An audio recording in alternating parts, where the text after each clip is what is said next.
Yo guys, what's good? As here once again with another Exos video. This is part of the quick cut series. We take a topic or hero and get into the nitty gritty as fast as possible.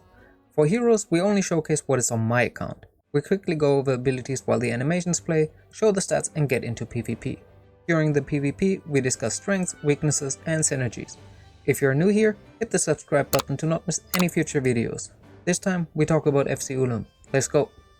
FC Uloom's passive is block 3, meaning she taunts when an ally gets below 30% HP. She also gains mana when she is below 20% or 70% depending when triggered. If she receives more than 70% of her max HP in damage at once, the damage received reduces by 50%, including the initial hit for 2 turns. Afterwards, she will receive 30% increased damage for 3 turns. If she drops below 30% HP, she gets a heal over time for 4 turns, healing 50% of her max HP each turn. S1 deals 750% damage to one enemy and S2 357 to all enemies. If she has Tranquil, she also destroys 3 random Guardian Stones with both skills. Now let's get into her gear and stats. She has full legendary gear, most of it reforged, but nothing special. I don't have more abrasive, so not everything is maxed out. I focus on giving her as much block and block defense rate as possible, putting my best legendary pieces on her. Although she has high multipliers, because her attack is so low, she won't deal too much damage. Alright, let's take her into some matches. We will fight 3 matches, and while these matches are going on, I can slow a little bit down, which is pretty good. So let's start with her strengths. Obviously, being an FC, she has increased stats and she has an enhanced passive. All the stuff after the mana gain comes from the FC.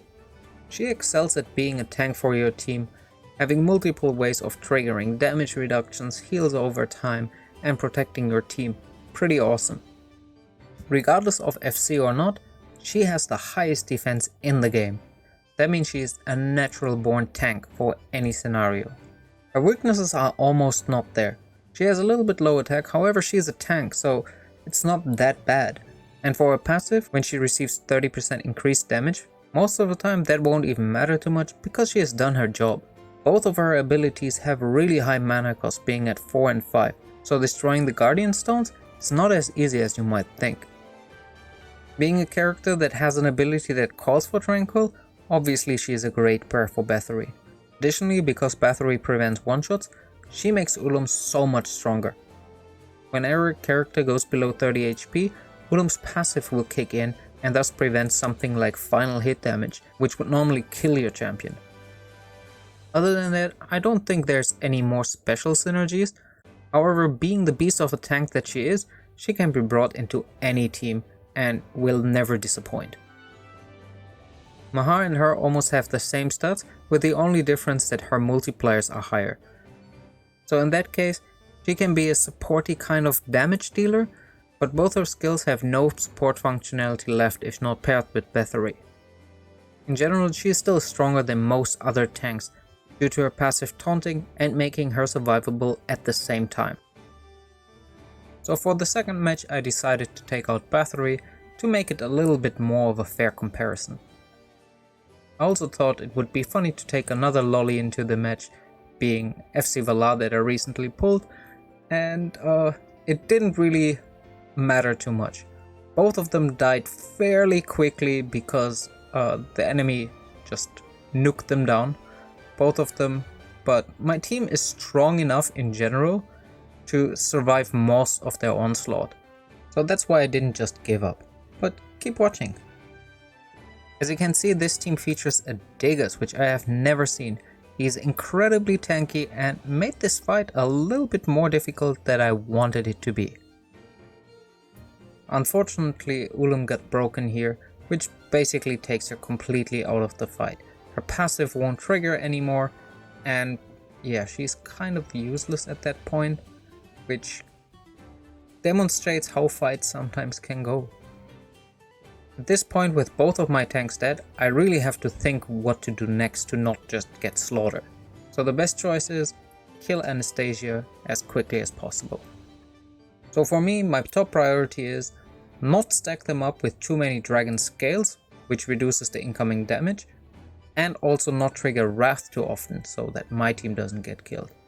After I killed Anastasia, it's basically just cleanup duty, because yeah, neither Degas can do anything, and Rudley is basically just a one-shot away from being dead. For the last fight, I switched back to my usual team. This time, I'm actually facing a pretty difficult team, having basically everything you want in a team.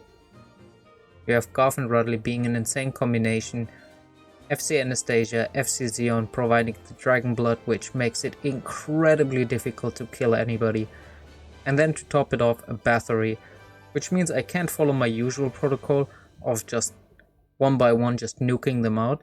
And I did a small mistake with my Uloom that I tried to break them in order to nuke somebody down. However, I overestimated how much damage I would actually deal to Xeon, and as you can see, it didn't work out at all.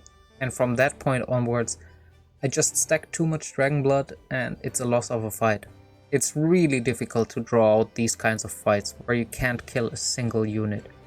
Although we finished this video on a loss, I hope it was a win for you, giving you some good insights into the character, how I built it, and unfortunately the last two battles, it just didn't work out because she got focused down. However, if I get stronger gear, I might do a recap on her just to show her in some different battles.